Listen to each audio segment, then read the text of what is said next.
So today I thought I'd talk a little bit more about the sad life of Michael Jackson. And I want to preface all of this by saying that I'm not a huge Michael Jackson fan. Um, I love all music, and sure, if a Michael Jackson song comes on in a restaurant or something, I might bob my head along, or you know what I mean. I don't hate his music, but I'm not. It's not my type of thing, really. And if I were to listen to that genre of music, I'm more of a Prince fan than I am a Michael Jackson fan. I always have been more of a Prince fan. I love Prince. I think Prince is great. I do think that Prince was really kind of mean to Michael Jackson and throughout their careers, and really wanted more of a rivalry. I think he wanted Michael Jackson's position as the king of pop so bad that he was unable to realize how he was being very mean to Michael. But anyway, I'm just gonna go into like the early part of Michael's childhood, and Michael claims to have just really not had a childhood, and he spent his whole childhood practicing and being beaten up by his father if he missed steps, and you know what I'm saying. He didn't have time to play. All of his time was spent working, and once he did, get a little bit of fame under his belt, and it wasn't quite as important for him to be working all of the time. He sought to make friends, and this was kind of impossible for him because everyone would just see Michael Jackson and freak out and say, and they don't think of Michael Jackson as a person. They think of him as a product, as a sound, as an idol. And I think this was very hard for him because he wanted a genuine connection with someone. And I just think it's very sad. You know, Earlier in his career, before the vitiligo and everything started to show, he had Bubbles, the chimpanzee, or his pet monkey. He had Bubbles, and he loved the monkey, and he had a bunch of rats apparently, and he loves animals, and I think he just wanted that innocent connection and that real, no expectations. He wanted a genuine connection with another sentient being, and you know, I think when Bubbles grew up and became too much to handle, and they had to send Bubbles to like a wildlife refuge or whatever, I think that really broke Michael's heart, and I think that might have been why he decided he wanted to be friends with children, because it's not exactly the same type of energy that you get from animals, but it's a very similar quality of innocence that you get with children and animals. And I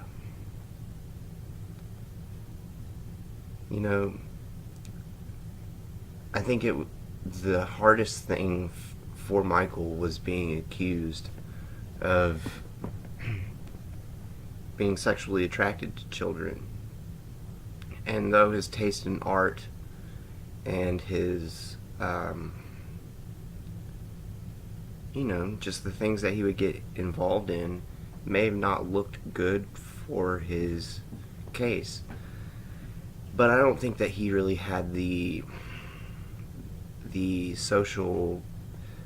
I don't think he really understood how these things would have looked, and Michael Jackson speaks a lot about Jesus and wanting to be like Jesus, and how there were always children around Jesus, and Jesus was protective of children. And Michael Jackson has done wonderful things for tens of thousands of children. And I'm not talking about just his fans, I'm talking about people that he's had a real, genuine connection and impact on their lives. And I think it's just a shame that people are so willing to attach pervertedness to innocence. You know,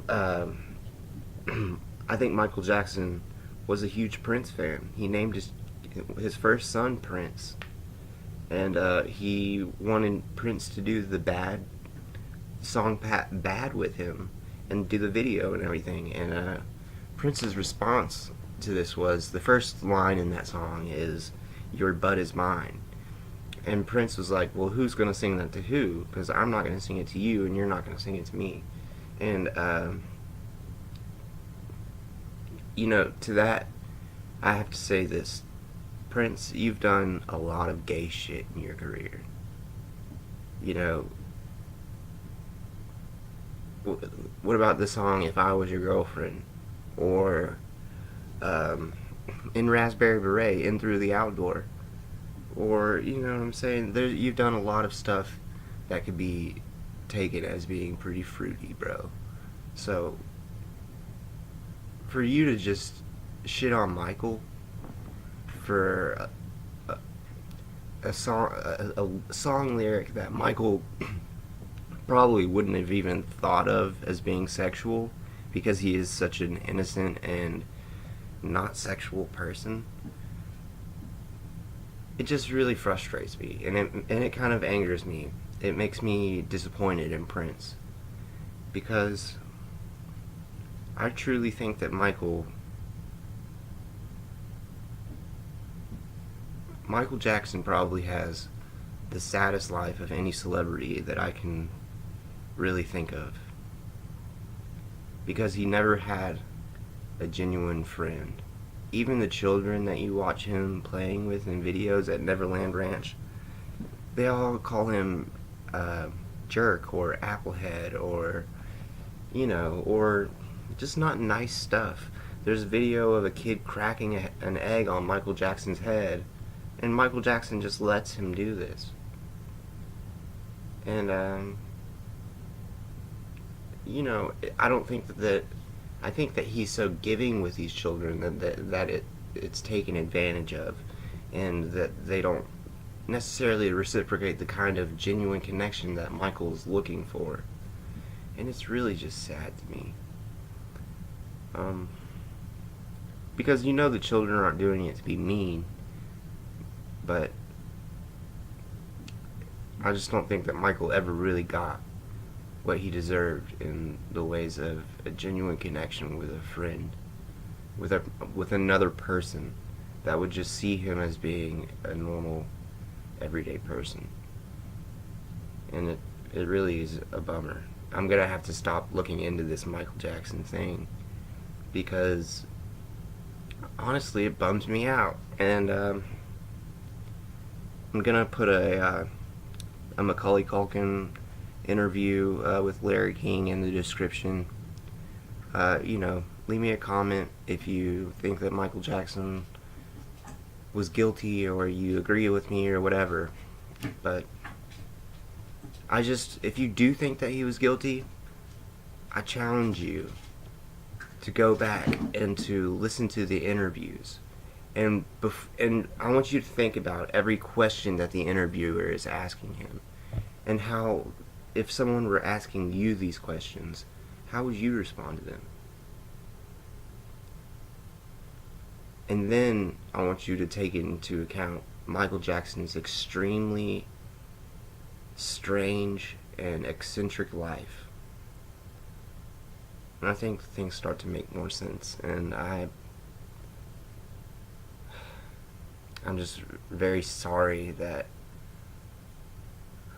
honestly, I wish that I could have met Michael Jackson because I don't want his money, and I don't want his um, I don't really care about his fame. I just wish that someone could have shown him what it's like to have a genuine conversation, and to not be concerned with the implications of fame or stardom. And I don't know.